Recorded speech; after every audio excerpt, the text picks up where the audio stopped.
우리 중에 한 번도 눈물을 흘리지 않고 세상을 살아보신 분이 있어요?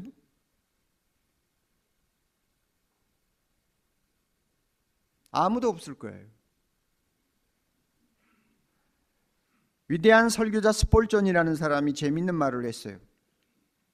하나님이 눈물을 흘리지 아니하는 자녀를 두신 일이 있는가? 그는 그렇게 물었어요. 하나님은 눈물을 전혀 흘리지 아니하는 자녀를 두신 일이 있는가? 없다. 죄가 없는 자녀를 두신 일은 한 번 있었다. 그분이 누구예요? 예수 그리스도. 죄가 없는 자녀를 두신 일은 있어도 눈물을 흘리지 아니하는 자녀는 두신 일이 없다. 예수님 자신도 세상에 계실 동안 몇 번을 우셨으니까요. 눈물을 흘리지 아니한 사람은 아무도 없습니다. 눈물이란 말문이 막힐 때 터지는 것입니다. 말로 표현할 수 없는 벅찬 어떤 감격 아니면 감정에 휩쓸렸을 때에 자연스럽게 나오는 것이 눈물입니다. 이런 의미에서 눈물은 그 자체가 완벽한 언어라고 할 수가 있습니다. 통역도 필요 없습니다. 설명도 필요 없습니다. 눈물 자체로 완벽한 언어가 됩니다. 시편 56편 8절 보면 다윗이 하나님 앞에 이런 기도를 했습니다. 하나님이여 나의 눈물을 주의 병에 담으소서. 참 재미있는 이야기죠. 하나님에게 무슨 병이 있겠어요? 그러면 인간적인 표현이죠. 그런데 다윗은 참 젊은 나이에 10년이 넘도록 정치 망명을 하면서 얼마나 많은 수모와 모함과 참 고통을 당했는지요. 그러니까 막 매일 울다시피 하면서 살았어요. 우리는 시편을 보면 다윗의 그 우는 장면을 자주 봅니다. 그럴 때 다윗은 어떤 믿음이 있었느냐 하면 나는 하나님의 사랑받는 자녀다. 그러므로 내가 울 때 하나님은 내 눈물을 굉장히 소중히 보신다 하는 믿음이 있었어요. 사람은 내 눈물을 보지 않는다 할지라도 주님만은 내 눈물을 반드시 보시고 귀중히 여기실 것이다. 그러니까 나는 이런 기도할 수 있어. 주여 나의 눈물을 주님의 병에다 담아 두시옵소서. 주님의 아들이 울고 있습니다. 내 눈물을 주의 병에 담으시고 보관해 주세요. 내 눈물을 잊지 마세요. 그렇게 기도했어요. 하나님이 그 기도 들으시고 다윗의 눈물이 변하여 춤이 되게 하신 아름다운 이야기들을 우리는 알고 있지 않습니까? 성도의 눈물을 주님께서 귀히 보십니다. 어린아이가 닭똥 같은 눈물을 툭툭 흘리고 있는 장면을 보는 부모 마음이 움직이지 않는 경우는 거의 없죠. 자녀가 울고 있으면 부모가 마음이 움직입니다. 우리가 울고 있으면 하나님의 마음이 움직입니다. 믿습니까? 우리의 눈물을 보시고 하나님의 마음이 움직입니다. 주님의 마음이 움직입니다. 그래서 히스기야를 우리는 잘 압니다. 죽을 병에 걸려서 이제는 다시 살 수 없다는 말을 들었을 때 그는 벽을 향하여 돌아 누워가지고 대성통곡하면서 하나님을 불렀습니다. 그때 하나님이 이사야를 통해서 이런 말씀하셨죠. 히스기야에게 가서 전해라. 내가 네 기도를 들었다. 내가 내 눈물을 그 다음에 뭐 했다? 보았다. 다시 나는 내 기도를 들었다. 그리고 내 눈물을 보았노라. 내 눈물을 보았노라. 하나님이 우리의 눈물을 보십니다. 하나님이 우리의 눈물을 보십니다. 그래서 히스기야에게는 15년을 더 살 수 있도록 생명을 연장시켜 주셨어요. 눈물이 그렇게 능력이 있습니다. 눈물의 기도는 하나님의 마음과 보좌를 움직입니다. 우리가 이 사실을 믿어야 됩니다.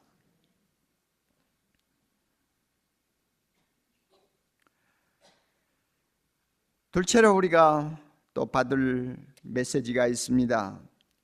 지금도 주님은 우리를 향해 울지 말라고 위로하신다는 것입니다. 마태복음 12장 20절 주님이 이렇게 말씀하셨습니다. 주님은 상한 갈대를 꺾지 아니하신다. 주님은 꺼져가는 심지를 끄지 아니하신다. 주님이 말씀하셨습니다. 상한 갈대와 같은 우리를 보시고 주님은 말씀합니다. 울지 말라고요. 내가 내 눈물을 씻겨주겠다고요. 꺼져가는 심지와 같은 우리를 보시고 주님은 우리 등에 손을 얹으시고 속삭여 주십니다. 울지 말라고요. 내가 너를 위로해 주겠다고요. 주님이 말씀합니다. 그러면 정말 주님이 우리를 위로하십니까? 우리의 눈에 눈물을 씻겨 주실까요? 어떤 방법으로 우리의 눈에 눈물을 씻겨 주실까요? 과부의 아들처럼 당장 무덤에서 우리 죽은 아들을 살려 주실까요? 그런 일은 일어나지 않습니다. 그렇다면 어떤 방법으로 우리의 눈에 눈물을 씻겨 주시고 우리로 하여금 위로하실까요? 성경 전부를 놓고 우리가 검토를 하면 딱 두 가지 답이 나와요. 이 세상에 살 동안 울고 있는 우리를 주님이 울지 말라고 하시면서 위로하시는 방법이 무엇인가? 두 가지 답이 나와요. 하나는요, 히브리서 4장 16절이 답이에요. 그러므로 우리가 긍휼하심을 받고 때를 따라 돕는 은혜를 얻기 위하여 은혜의 보좌 앞에 담대히 나아갈 것이니라. 그러므로 우리가 긍휼하심을 따라, 중요한 말씀, 그 다음에 때를 따라 돕는 은혜를 얻기 위하여. 때를 따라 돕는 은혜가 있습니다. 때를 따라 돕는 은혜라는 말을 바꾸면 내가 필요할 때마다 도와주시는 은혜가 있다는 말입니다.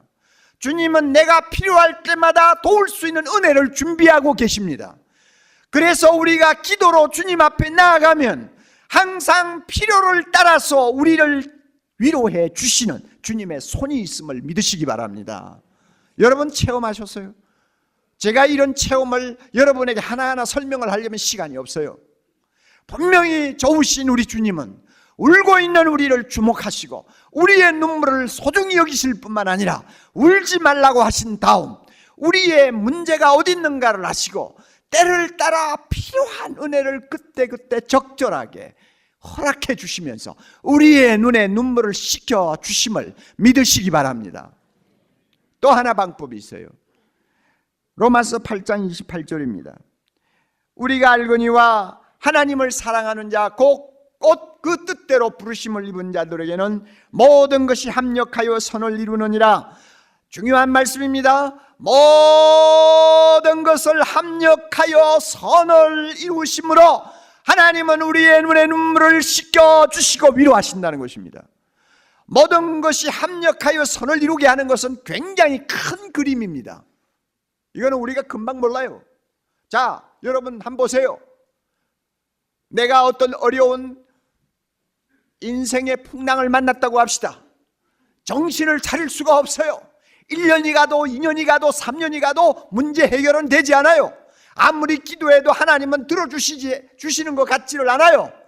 어떤 때는 하나님이 계시지 않는다는 의심에 막 시달릴 때도 있어요. 정신을 차릴 수가 없어요. 자, 그러면 이럴 때는 주님께서 우리를 위로하시지 않는 것일까요? 우리의 눈물을 씻겨주시지 않는 것일까요? 아니라 그 말이에요. 내가 지금 정신을 차릴 수가 없고 해답을 얻을 수가 없지만은 모든 것을 합력하여 선을 이루게 하시는 큰 그림을 하나님이 갖고 계신다는 것을 우리가 주목해야 합니다. 이거는 시간이 많이 걸릴 수도 있어요. 어떤 때는 우리 당대에서는 보지 못하고 갈 수도 있어요. 그러나 하나님께서는 우리를 위하여 아름답고 선하신 큰 뜻을 가지고 큰 그림과 계획을 갖고 우리를 다루고 계신다는 거 믿으면 우리의 눈의 눈물을 우리는 씻을 수가 있습니다. 하나님은 절대로 우리 눈물로 끝나도록 하지 않습니다. 할렐루야. 우리 인생 비록 초라하고 보잘것없지만 예수 이름 부르면서 주님 의지하고 인생을 사는 자는 그 눈물이 눈물로 끝나지 아니하는 것을 믿으시기 바랍니다. 반드시 거기에는 열매가 있습니다. 눈물로 뿌린 자는 기쁨으로 단을 거둔다고 하신 것처럼 하나님께서 주시는 위로가 있음을 믿으시기 바랍니다. 여러분, 우리 가운데 눈물의 나날을 보내시는 분, 그 눈물 주님이 귀중히 여기시는 것을 꼭 믿고 주님 앞에 나가세요. 주님 앞에 나가세요. 그리고 울지 말라고 하시는 주의 음성과 위로를 들으세요. 그리고 절대 낭망하지 마세요.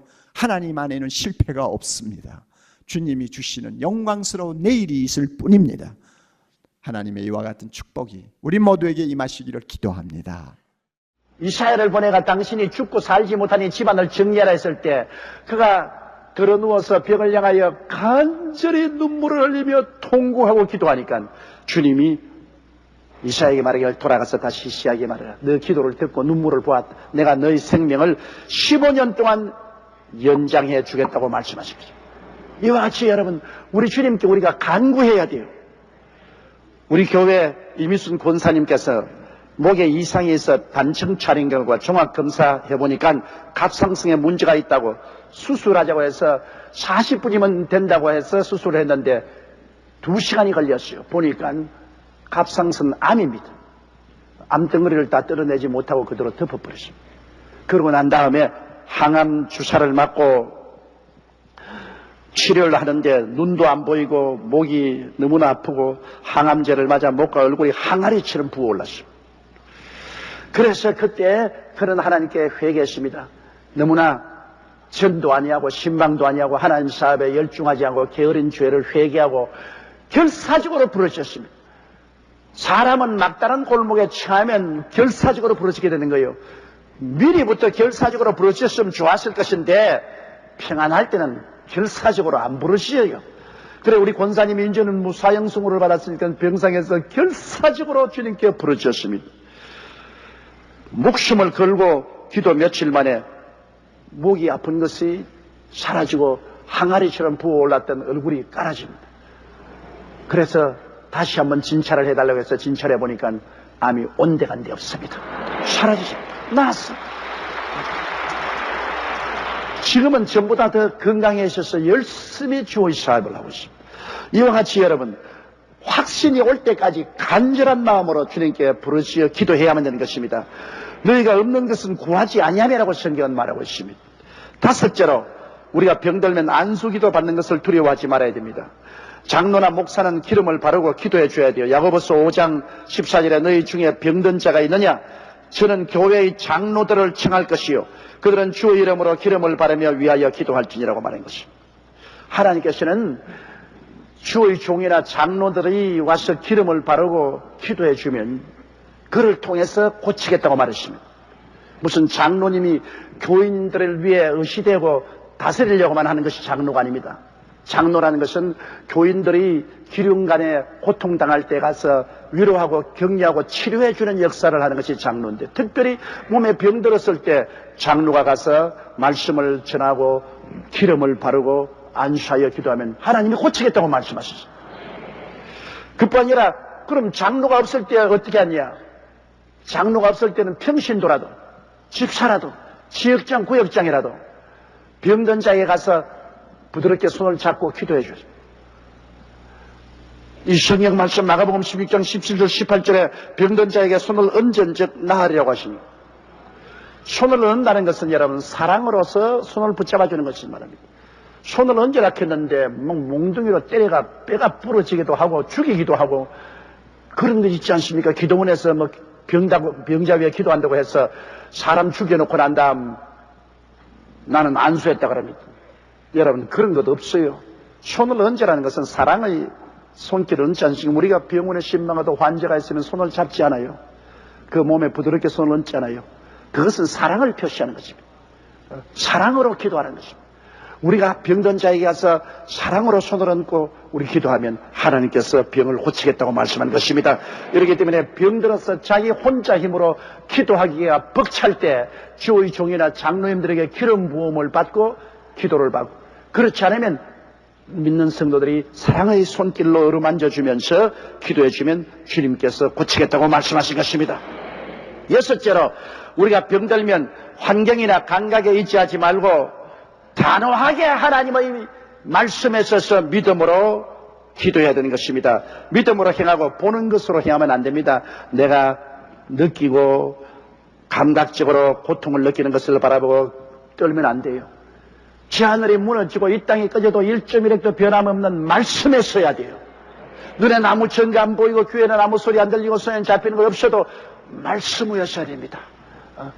아무리 고통이 다가오고 괴로워도 이것은 거짓되고 헛된 것이다.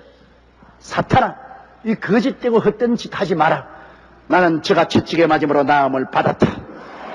말씀하셔야 되는 것입니다. 믿음은 바라는 것들의 실상이요 보지 못하는 것들의 증거라고 했는데, 아직 성취되지 않았다 할지라도, 아직 보이지 않는다 할지라도 하나님의 약속하심을 마음속에 확신하고 말씀하셔야 되는 것입니다. 고린도후서 5장 7절에 이는 우리가 믿음으로 행하고 보는 것으로 하지 아니하며, 보는 것으로 따라가면 믿음이 아니죠. 안 보이더라도 말씀하셔야지요.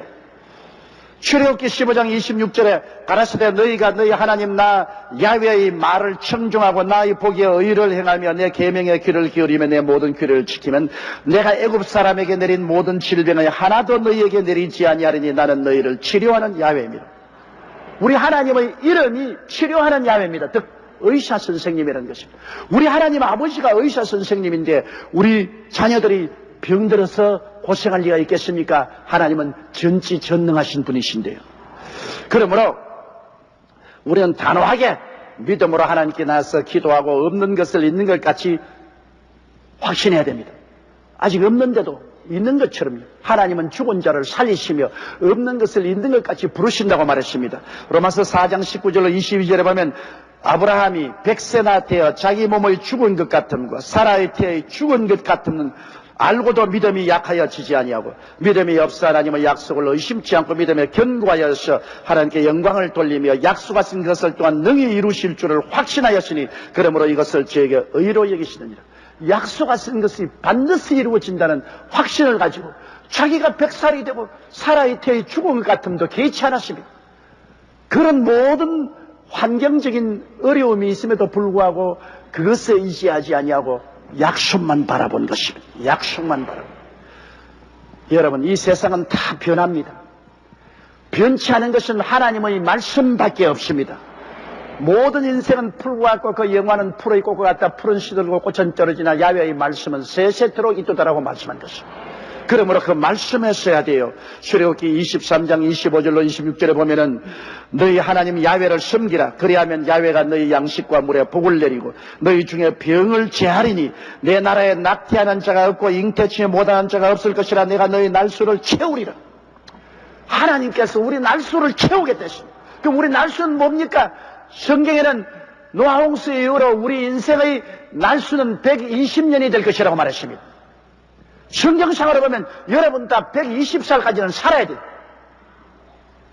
야훼 하나님을 잘 섬기면 하나님이 물과 양식에 복을 주셔서 병을 제하고 날수를 채우겠다고 말했습니다. 120살은 너무 기니까 그까지는 살지 마시고 그래도 짧아도 90까지는 사세요. 이 하나님 약속이 있는데요. 이러므로 우리가 단호히 믿어야 돼요. 그럴까 그러지 마세요. 믿어야 돼요. 사람은 믿을 수 없을 때 하나님은 믿을 수가 있는 것입니다. 그리고 일곱째 마지막으로 우리가 병고침을 받기 위해서 기도 받았을 때 하나님께 감사를 드려야 됩니다. 우리가 병고침 받아도 감사하고 이미 병고침 받을 확신을 얻었어도 감사를 드려야 됩니다. 감사로 제사를 드리는 자가 나를 영화롭게 하나니 그 행위를 옳게 하는 자에게 하나님이 구원으로 보이겠다고 말했습니다. 감사를 해야 하나님의 역사가 계속 나타나요. 히브리서 13장 15절에 이러므로 우리가 예수로 말미암아 항상 찬미의 제사를 하나님께 드리자. 이는 그 이름을 정하는 입술을 열매니라. 제사예요. 늘 감사하고 찬미하는 것 하나님께 제사 드리는 것입니다. 그리고 병고침 받을 때는 반드시 하나님께 감사의 예물을 드려야 돼요. 누가복음 5장 12절로 14절에 예수께서 한 동리에 계실 때 온몸에 문둥병 들린 사람이 나와서 손을 내밀어 대시며 깨끗하라고 고쳐주셨습니다. 그리고 말씀하기를 가서 제사장에게 내 몸을 보이고 또 내 깨끗게 됨을 인하여 모세의 명한 대로 예물을 드려 저희에게 증가하라. 하나님께 예물 드려 가라고 했습니다. 역대상 16장 29절에 야훼의 이름에 합당한 영광을 그에게 돌릴지어다. 예물을 가지고 그 앞에 들어갈지어다. 아름답고 거룩한 것으로 야훼께 경배할지어다. 하나님께 여러분 우리가 감사한다면 내게 희생적인 예물을 드려야 될 것 아닙니까? 그냥 말만 가지고 감사한다는 것은 진실한 감사가 아니죠. 우리가 참으로 하나님께 귀한 예물을 가지고 나가서 야훼께 감사를 드리면 그 진짜 감사가 돼요. 이렇기 때문에 우리가 하나님께 치료함을 받았을 때 반드시 예물을 드려 감사를 드려야 되는 것입니다. 예수님께서는 사역의 3분의 2를 병 고치는 데 보내셨습니다. 12제자 70인의 제자 및 최후의 명령에는 모든 믿는 자들에게 병 고칠 것을 주님께서 강력히 명령하셨습니다. 그러므로 병 고치는 것은 기독교 복음의 50%의 중요성을 가지고 있습니다. 죄사함과 병 고침은 손의 등과 앞과 같습니다. 그러므로 천국의 기초는 치료에 있습니다. 치료가 없는 천국은 여러분 철학이지 천국이 아닙니다. 야고보는 공회에서 신에서 교회 장로들의 직분 중에 중요한 것은 병든 자를 신방하고 치료의 기도를 하는 것이라고 명령을 하셨습니다.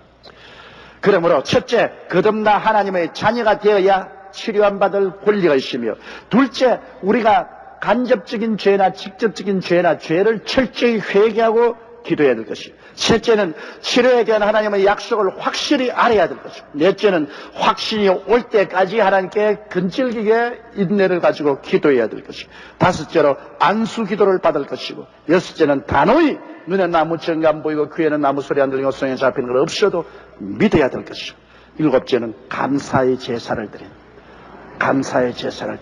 그러면 하나님의 능력이 나타나서 오늘 우리는 모든 병에서 고침을 받고 하나님이 정하신 수명대로 살 수 있게 되는 것입니다.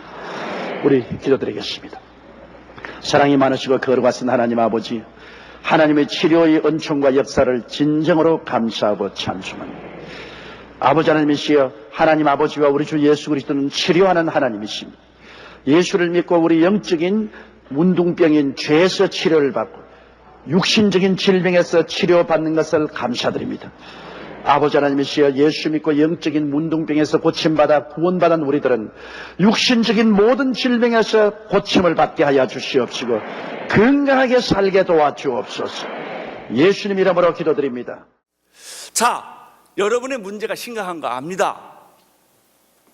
여러분이 죽을 것만 같은 거 다 압니다. 그러나 그것이 믿음이냐 이거예요. 예수님이 정말 고쳐주실 줄로 믿습니까?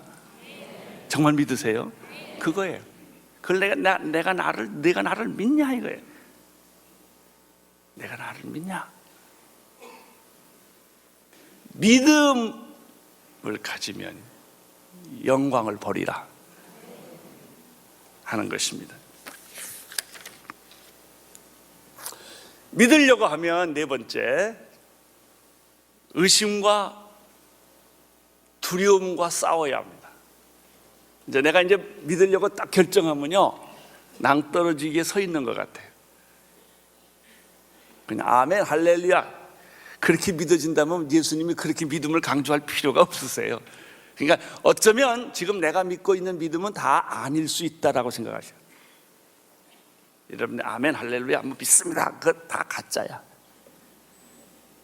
그 파보고 보면 욕심이고, 파보고 보면 인간적인 기대고, 약속의 말씀에 대한 믿음이 아니고, 여러분의 이성이 동의한 것이고 여러분의 경험이 동의한 것이지 정말 하나님의 약속의 말씀을 믿는 믿음은 아닐지 모른다 이거예요. 왜? 만약에 믿음이라면 기적은 반드시 일어났어요. 근데 내가 착각하고 있는 것이죠. 그래서 불신앙과 싸워야 돼요. 그 불신앙을 만드는 게 뭐냐면 이성의 작업입니다. 합리성입니다. 상식입니다. 주변에 있는 친구들의 말이에요. 우리가 뭐 믿음을 좀 가지려고 그러면 친구들이 얼마나 쪼아대는지 몰라. 꼭 광신자처럼 믿네, 뭐 꼭 그래야 되냐, 별의별 소리를 많이 합니다. 그리고 머리 좋은 사람들은 그런 생각 너무너무 잘합니다. 그래서 믿음에 못 갑니다. 두 번째, 믿음을 가지려면 두려운 마음이 생깁니다. 지금 이렇게 불안해지고 무섭고 두렵습니다. 믿음을 가지려면. 왜냐하면 이 믿음은 기적을 만들기 때문에 기적 앞에 정적과 같은 거예요. 이렇게 불안한 거예요. 안 되면 어떡하지? 내가 이게 도운 아니야? 여러분, 예수 잘 믿는 사람은요, 가끔 그 생각, 내가 이게 도운 아니야? 이렇게 가다 나 이상한 거 아니야? 그리고 또 이런 게 있어요. 자기가 미친 환상을 또 봤던 사람. 예수 이렇게 열심히 믿다가 뭐 그냥 미쳐가지고 막 예수를 믿으시 이렇게 막 하고 돌아다녀 자기가.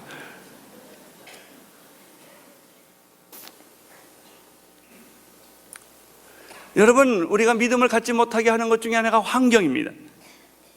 절망적인 환경, 배고픈 환경, 불가능한 것, 증거는 아무것도 없거든요.